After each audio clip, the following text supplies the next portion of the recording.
Hello students, आज फिर से आपका स्वागत है आपके अपने चैनल प्रैक्टिकल लर्निंग में। और आज का हमारा टॉपिक है टैबलेट्स। तो आज हम टैबलेट्स की डिटेल्स देखेंगे, इनके टाइप्स देखेंगे, एक्सपीरियंस देखेंगे and manufacturing defects and coated uncoated et cetera जो डिटेल्स हैं पूरी हम देखेंगे। तो सबसे पहले हम देखें टैबलेट क्या है। एक सॉलिड यूनिट डोजेस फॉर्म है, जैसे कि मैंने डोजेस फॉर्म के क्लासिफिकेशन में पहले ही बताया है कि सॉलिड डोजेस फॉर्म होता है और इसमें जो है एक्टिव इंग्रेडिएंट जो है वो कंप्रेस्ड फॉर्म में होता है। सॉलिड कंप्रेस करके सॉलिडिफाई किया जाता है सॉलिड फॉर्म में, और इसमें कुछ एक्सिपिएंट्स भी ऐड किए जाते हैं या फिर प्योरली ये जो है मेडिकामेंट भी हो सकता है इसमें। तो फिर हम देखेंगे इसके टाइप्स। तो टाइप्स में क्या है, टाइप्स में टैबलेट इंजेस्टेड ओरली, जो माउथ से लेने वाली जो टैबलेट्स हैं, जिसमें कंप्रेस टैबलेट है, इसमें कोटिंग नहीं होती है। तो कॉमन एग्जाम्पल जो है पैरासीटामोल का टैबलेट है, इसमें कोटिंग नहीं होती है, क्योंकि खाने से हमें पता चल जाती है कि टेस्ट में कभी, क्योंकि उसके ऊपर कोई कोटिंग नहीं की गई, तो ये ईजिली डिसइंटीग्रेट हो जाती है स्टमक में। इसके बाद हम देखते हैं मल्टीपल कंप्रेस टैबलेट।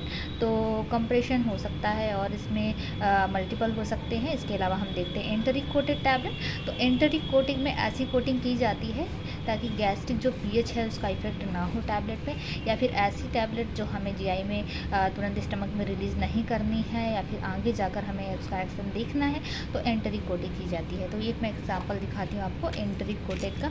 ये जो कंपोजिशन होता है मेडिसिन का, ये जो बॉक्स है या फिर मेडिसिन की जो स्ट्रिप है उसमें ये लिखा होता है, इंडिकेटेड होता है एंटरिक कोटेड टैबलेट। तो ये देख सकते हैं आप, कंपोजिशन है, कंपोजिशन में कोटिंग लिखा है टाइप्स, उसके बाद उसका कंटेंट्स है और उसके बाद एक्सिपिएंट्स है। एक्सिपिएंट्स के बाद उसका कलर है, कलर इसकी डिटेल्स हम आगे देखेंगे कि कलरिंग एजेंट जो है उसमें ये डिटेल्स देखेंगे कि कौन कौन से कलरिंग एजेंट्स हैं। तो इस तरीके से ये मेंशन होता है एक पैकिंग में। फिर नेक्स्ट हम देखते हैं sugar coated, film coated and chewable. तो शुगर कोटेड जो है मेनली जो बच्चों की जो प्रिपरेशंस होती है उसमें शुगर की कोटिंग की जाती है, या जो बहुत ज़्यादा कड़वी मेडिसिन है उसमें शुगर कोटिंग की जाती है ताकि वो लेने में आसान हो। इसके अलावा फिल्म कोटेड है, तो फिल्म कोटेड में इसकी हम डिटेल्स आगे देखेंगे। एक एग्जाम्पल मैं दिखा देती हूँ। ये फिल्म कोटेड टैबलेट है, जैसा कि आप देख सकते हैं। ये टैबलेट के स्ट्रिप में मेंशन है ऑलरेडी फिल्म कोटेड। तो आपने देखा enteric coated and film coated. इसके बाद हम देखेंगे च्यूएबल टैबलेट। तो च्यूएबल टैबलेट्स ऐसी टैबलेट जो हमें लेनी तो माउथ से होती है लेकिन उसको चबाकर हमें खानी होती है। तो एक एग्जांपल देती हूँ, जो कीड़े की दवा होती है एल्बेंडाजोल, तो वो च्यूएबल फॉर्म में होती है मोस्टली। इसके अलावा है आजकल जो विटामिन D3 की प्रिपरेशंस, कैल्शियम की प्रिपरेशंस, तो बहुत सारी प्रिपरेशंस आ गई जो च्यूएबल फॉर्म में हो गई। या फिर टैबलेट साइज़ कभी कभी बड़ा होता है तो च्यूएबल फॉर्म में जैसे कैल्शियम की है तो ईजिली लेने में आसानी होती है। इसके बाद हम देखेंगे tablets use in oral cavity. तो ओरल कैविटी में है buccal tablet, sublingual tablet, lozenges, dental cones. इसकी डिटेल्स हम डोजेस फॉर्म के फर्स्ट वीडियो में हमने देखा है। इसके बाद हम देखेंगे tablets administered by other routes. तो इम्प्लांटेशन टैबलेट, वजाइनल टैबलेट, तो इसका एग्जांपल मैंने ऑलरेडी दिखाया हुआ है आपको। उसके लिए आप वो वीडियो देख सकते हैं। Tablets use to prepare solution. तो सोल्यूशन में effervescent tablet, dispensing hypodermic. Effervescent tablet क्या है, पानी में डालने के बाद जिसमें झाग निकलता है, एक कॉमन लैंग्वेज में हम समझ सकते हैं इफरवेशन टैबलेट। तो मैं एक एग्जाम्पल बताती हूँ आपको पाउडर का, इफरवेशन पाउडर। तो पाउडर क्या है, जो इनो का पाउडर होता है, आपने देखा होगा पानी में डालने के बाद झाग आता है, तो इफरवेसेंट पाउडर है एक तरीके का। इसी तरीके से टैबलेट्स की कुछ प्रिपरेशन होती है, जैसे डिस्प्रिन का टैबलेट है तो पानी में डालने के बाद झाग के साथ घुल जाती हैं। इसके अलावा डिस्पेंसिंग टैबलेट जो डिजॉल्व हो जाती हैं, हाइपोडर्मिक टैबलेट है।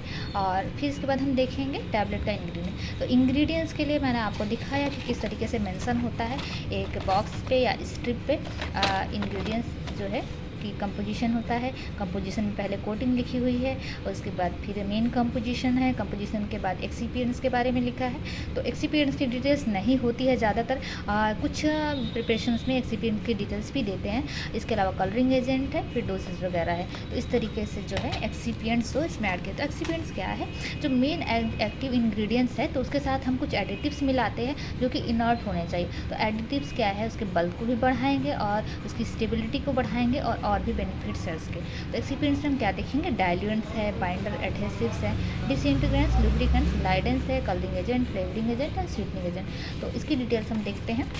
सबसे पहले हम देखेंगे डाइल्यूएंट। तो डाइल्यूएंट को फिलर्स भी बोलते हैं। तो ये रिक्वायर्ड बल्क प्रोड्यूस करने के लिए यूज़ किया जाता है। कहने का मतलब अगर समझ सकते हैं कि जो एक्टिव इंग्रेडिएंट है मेन जो है वो बहुत लेस अमाउंट में होता है, तो उसको टैबलेट फॉर्म में कन्वर्ट करना थोड़ा डिफ़िकल्ट होता है। तो उसके लिए हम फिलर्स यूज़ करते हैं ताकि प्रॉपर साइज़ बनाया जा सके और उसको लेने में आसानी हो। तो फिलर्स जो है बल्क को बढ़ाते हैं। तो इनमें क्या क्या प्रॉपर्टीज़ होना चाहिए डाइल्यूएंट्स में? फिर नॉन टॉक्सिक होना चाहिए, लो कॉस्ट होने चाहिए, फिजियोलॉजिकली इनर्ट। तो ये जो इनर्ट वाली प्रॉपर्टी है ये सभी एक्सिपिएंट्स में होना चाहिए, क्योंकि अगर एक्टिव इंग्रेडिएंट के साथ कोई अदर इंग्रेडिएंट्स जो उसमें है वो अगर रिएक्ट करते हैं तो उसकी प्रॉपर्टीज चेंज हो जाएगी। तो इनर्ट की प्रॉपर्टी हर किसी में होनी चाहिए। उसके बाद जो है फिजिकली एंड केमिकली स्टेबल होना चाहिए, ये भी प्रॉपर्टी हर किसी में होना चाहिए सारे एक्सिपिएंट्स में, ताकि वो जो एक्टिव इंग्रेडिएंट से कंबाइन करने के बाद ना खुद चेंज हो ना एक्टिव इंग्रेडिएंट को चेंज कर पाए। तो ये फिजिकली एंड केमिकली स्टेबल होना चाहिए। तो इसके एग्जांपल्स हम देखेंगे डाइल्यूएंट्स में। तो बल्क को बढ़ाने के लिए क्या क्या डाइल्यूएंट यूज़ किए जाते हैं?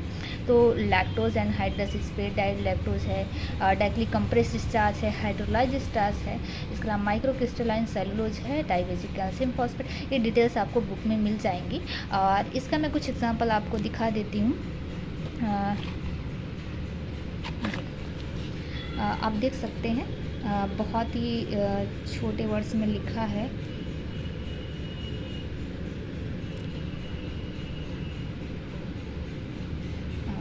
Hydroxy propyl methyl cellulose triacetin talc and lecithin. तो ये अदर एक्सिपिएंट्स हैं, हालांकि ये डाइल्यूएंट्स तो नहीं है, लेकिन उसकी डिटेल्स हम आगे देखेंगे कि टाल्क और लिसाइटिन जो है किस कैटेगरी में आते हैं, हाइड्रोक्सी प्रोपाइल मिथाइल सेलुलोज किस कैटेगरी में आता है, तो इसकी डिटेल्स में दिखाऊंगी। तो इसी तरीके से मेंशन होता है, सारे इंग्रेडिएंट्स जो है मेंशन नहीं होते हैं, डाइल्यूएंट्स जनरली मेंशन नहीं होते हैं। तो इसके बाद हम देखते हैं अदर जो एजेंट्स है उसका एग्जाम्पल हमने देखा है और आगे हम उसके बारे में पढ़ते हैं। तो नेक्स्ट जो है हमारा है बाइंडर एंड अडहेसिव्स। तो बाइंडर में क्या होता है, इधर ड्राई और वेट फॉर्म में होता है और ये बाइंडर एक्टिव इंग्रेडिएंट्स और अदर जो उसमें जो एक्सिपिएंट्स हैं उसको मिक्स करके बाइंड करके प्रॉपर शेप में देने के काम आता है। तो इसका एग्जांपल है acacia, tragacanth, methyl cellulose. Methyl cellulose आपने अभी देखा, इसमें जो है हाइड्रोक्सी प्रोपाइल मिथाइल सेलुलोज। तो ये बाइंडर है एक तरीके का, ठीक है।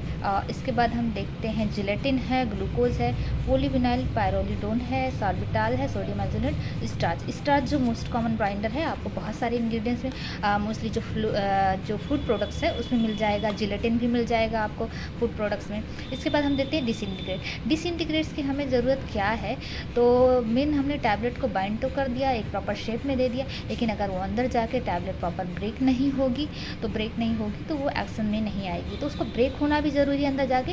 तो कुछ ऐसे इंग्रेडिएंट मिलाए जाते हैं जो जीआई के साथ कांटेक्ट में या फिर वाटर के साथ कांटेक्ट में आने पे उस मेडिसिन को डिसइंटीग्रेट करते हैं, टैबलेट को डिसइंटीग्रेट करते हैं। तो इसमें एग्जांपल है स्टार्च है, प्राइमाजेल है, एक्सप्लोटैब है, क्लेस है, बेंटोनाइट, अल्जिनेट, पीवीपी। इसके अलावा हम देखते हैं लुब्रिकेंट एंड ग्लाइडेंट। तो लुब्रिकेंट जो होते हैं वो प्रिवेंट करते हैं adhesion of tablet to the surface of die. तो जो मशीन होती है जिससे टैबलेट बनाई जाती है तो उसके दो पार्ट होते हैं, डाई एंड पंचेस, जिसके बीच में टैबलेट को कंप्रेस किया जाता है। तो उसमें जो है ये लुब्रिकेंट का यूज़ किया जाता है ताकि वो डाइस में और पंचेस में चिपके ना, एडिशन ना हो टैबलेट का।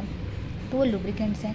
इसके अलावा जो इनर पार्टिकल के फ्रिक्शन को रिड्यूस करने के लिए इसमें ग्लाइडेंस ऐड किया जाता है, इससे प्रॉपर फ्लो होता है ग्रैन्यूल्स का। तो इसका एग्जांपल है स्टीयरिक एसिड एंड सॉस है, टाल्क है, पीजी है, ग्लाइडेंस में है कॉर्न स्टार्च, टाल्क, सिलिकाडेन। तो टाल्क आपने देखा, अभी मैंने दिखाया है आपको, ये आप देख सकते हैं टाल्क है, लिसाइथिन है। तो इस तरह का इंग्रेडिएंट्स इसमें ऐड किया जाता है एक्सिपिएंट्स के। नेक्स्ट हम देखेंगे कलरिंग एजेंट। तो कलरिंग एजेंट बहुत आसानी से आपको देखने को मिल जाएंगे। एग्जांपल आपको आप किसी भी मेडिसिन के स्ट्रिप पे देख सकते हैं, और किसी भी या टैबलेट है या सिरप है या किसी और फॉर्म में बहुत आसानी से, क्योंकि ये सभी में मेंशन होता है कलरिंग एजेंट। और इसके अलावा कलरिंग एजेंट में ये टैबलेट में जो कलरिंग एजेंट है उसके भी बारे में इंडिकेशन है, और अदर जो कलरिंग एजेंट है जैसे उसकी पैकिंग में, तो उसकी भी इंडिकेशन उसमें भी मेंशन होता है उसके पैकिंग में। तो ये क्या करते हैं, मास्क ऑफ कलर ड्रग्स। जो मेडिसिन का कलर अच्छा नहीं है तो उसको लेने में पेशेंट को प्रॉब्लम होती है, तो उसका एक कलर दिया जाता है ताकि वो थोड़ा अट्रैक्टिव हो। और कलरिंग एजेंट से थोड़ा सा प्रोडक्ट आइडेंटिफिकेशन भी होता है कि ये पर्टिकुलर प्रोडक्ट है। एक एग्जांपल मैं आपको दिखाना चाहूँगी, ये आप देख सकते हैं, इसमें ये कलर दिया गया है। इसी तरीके से ये टैबलेट है मेट्रोजिल का, आप इसको देख सकते हैं ये कलर। तो इस तरीके से कलरिंग एजेंट है, ये कोटेड टैबलेट है, आपने देखा फिल्म कोटेड टैबलेट है, तो ये कलरिंग एजेंट है। इसके बाद हम देखेंगे कलर का एग्जांपल मैं दिखाती हूँ आपको, इजीली आपको मिल जाएगा। कलर में देखें आप, red oxide of iron colour जो है या फिर मोस्ट कॉमन जो है टाइटेनियम डाइऑक्साइड है, और ये बहुत सारी मेडिसिन से आपको देखने को मिल जाएंगी। टार्टरेजिन एंड टाइटेनियम डाइऑक्साइड है, इसके अलावा इरिथ्रोसिन है एंड अदर है जो कलर्स मिल जाते हैं। ठीक है, इसके बाद हम देखेंगे फ्लेवरिंग एजेंट। तो फ्लेवरिंग एजेंट में च्यूएबल टैबलेट्स के लिए फ्लेवर जो हमें माउथ से लेनी है, जो चबाकर खानी है, एलोजेनियस है, उनमें जो है फ्लेवरिंग एजेंट की ज़रूरत पड़ती है। तो फ्लेवर ऑयल्स यूज़ किए जाते हैं। इसका एग्जांपल जैसे एल्वेंडाजोल है और कैल्शियम के टैबलेट, टी3 के टैबलेट्स, फिर स्वीटनिंग एजेंट, तो ये भी च्यूएबल टैबलेट में ही यूज़ किया जाता है। तो मोस्ट कॉमन स्वीटनिंग एजेंट है शुगर, मैनिटॉल एंड सैक्रिन। इसके अलावा हम देखते हैं नेक्स्ट टॉपिक है हमारा मैन्युफैक्चरिंग डिफेक्ट। तो मैन्युफैक्चरिंग डिफेक्ट मतलब जो टैबलेट की मेकिंग हो रही है, प्रोसेसिंग हो रही है, तो उसमें प्रोसेसिंग में जो है कुछ डिफेक्ट्स आती हैं टैबलेट में, तो उसको कहते हैं मैन्युफैक्चरिंग डिफेक्ट। तो इसमें है कुछ कॉमन डिफेक्ट्स है capping, lamination, chipping, cracking, sticking, picking, binding and mottling. तो कैपिंग क्या है? कैपिंग में जो अपर पार्ट जो है टैबलेट का, अपर या लोअर एक पार्ट है, एक पतली सी लेयर सेपरेट हो जाती है कैप लाइक, तो इसको कहते हैं कैपिंग। फिर इसके बाद हम लैमिनेशन में देखें मल्टीपल लेयर, 2 और मोर लेयर्स में टैबलेट सेपरेट हो जाती हैं। फिर चिपिंग में देखेंगे कि एजेस जो है टैबलेट के कॉर्नर से दिखाती, जैसे ये टैबलेट है तो इसके किनारे किनारे से थोड़ा थोड़ा ब्रेक हो जाता है, तो ये है चिपिंग। इसके बाद क्रैकिंग, तो क्रैम्पिंग से सिंपली मीन्स क्रैक होता है, जैसे दरारें पड़ जाते हैं, तो ये अपर लोअर सरफेस पे दरारें पड़ जाती हैं, तो ये क्रैकिंग कहलाता है। इसके अलावा स्टिकिंग एंड फिल्मिंग, तो सिंपली स्टिकिंग का मतलब सिंपली चिपकना। तो जो डाइज एंड पंचेस होते हैं जिसमें मशीन में टैबलेट बनाई जाती है, तो उसके अपर या लोअर पार्ट में किसी पार्ट में इसका एक ऊपर लेयर या लोअर लेयर चिपक जाता है। और पिकिंग में क्या होता है, पिकिंग और स्टिकिंग में क्या डिफरेंस है? पिकिंग में थोड़ा सा पार्ट है जो है डाइज या पंचेस में चिपकता है, और स्टिकिंग में होल लेयर अपर या लोअर जो है वो चिपक सकती है एक पूरी फिल्म की तरह। इसके अलावा हम बाइंडिंग देखते हैं, तो when tablet sticks to die, पूरी की पूरी टैबलेट जो है वो डाई पे स्टिक हो जाती है, तो बाइंडिंग कहते हैं। मॉडलिंग में अनइक्वल डिस्ट्रीब्यूशन ऑफ टैबलेट्स। इसके बाद हम देखेंगे नेक्स्ट है कोटिंग ऑफ टैबलेट्स। तो कोटिंग मैंने अभी आपको प्रिपरेशन दिखाया कि स्ट्रिप में किस तरीके से मेंशन होता है, लेकिन अब देखते हैं उसकी डिटेल्स। तो फिल्म कोटेड टैबलेट, तो फिल्म कोटेड क्या है कि thin layer of polymeric material की कोटिंग की जाती है फिल्म कोटेड टैबलेट में, और ये सिंगल स्टेज प्रोसेस है। इसमें एक कोटिंग की जो मेडिसिन है या जो सोल्यूशन है उसको स्प्रे किया जाता है।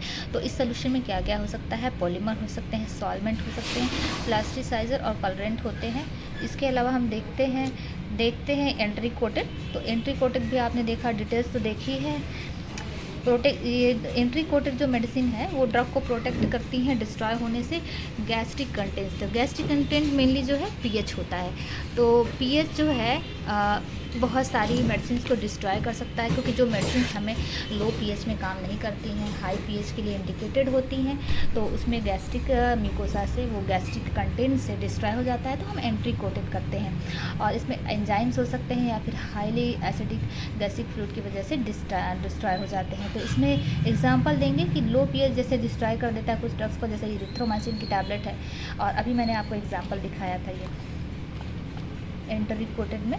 तो रेबेप्राजोल सोडियम ऑन्डेनसेट्रॉन का कॉम्बिनेशन है। तो ये जो मेडिसिन है इसमें हमने एंट्री कोटेड की है, तो एंट्री कोटेड से ये पीएच का इफेक्ट इस पर नहीं होता है और ये डिस्ट्रॉय नहीं होती है। इसके बाद हम देखेंगे कि इसके और क्या क्या प्रॉपर्टीज़ है। इसकी वजह से जो है नॉसिया एंड वॉमिटिंग जो है कम होती है, और ड्रग का इरिटेशन नहीं होता है गैस्ट्रिक म्यूकोसा में। एग्जांपल के लिए एस्पिरिन को अगर हम कोटेड बनाएं, एस्पिरिन जो मेडिसिन है जिसकी वजह से गैस्ट्रिक म्यूकोसा को हार्म होता है, तो उसकी कोटिंग प्रॉपर बनाई जाती है, तो वो इफेक्ट नहीं होता। इसके अलावा जो और क्या प्रॉपर्टीज़ है कि अगर हम कोटिंग कर देते हैं तो वो डायरेक्टली हम वहीं डिलीवर कर सकते हैं जहाँ पे हमें काम करना है, उसके एक्शन साइट पे, जैसे इंटेस्टाइन के। तो ये होगा इंट्रा कोटिंग। इसके अलावा होती है शुगर कोटिंग। या फिर फ्लेवर्ड टैबलेट और कलर कोटिंग। आजकल बहुत सारी फ्लेवर्ड टैबलेट आ गई हैं और कुछ टैबलेट्स में तो चॉकलेट लेयर्स की कोटिंग भी होती है, और जैसे फ्लेवर्स में है ऑरेंज फ्लेवर, मैंगो फ्लेवर, ये सारी फ्लेवर खासतौर से बच्चों के मेडिसिन में। और ज़्यादातर सिरप्स जो आते हैं उसमें जो है हम फ्लेवर्ड बेस यूज़ करते हैं और टैबलेट में एक पतली सी लेयर यूज़ करते हैं, कोटिंग यूज़ करते हैं। तो ये रहा हमारा डिटेल्स टैबलेट्स के बारे में, और इसके बाद हम देखेंगे अगले टॉपिक्स में कैप्सूल के बारे में। तब तक के लिए नमस्कार।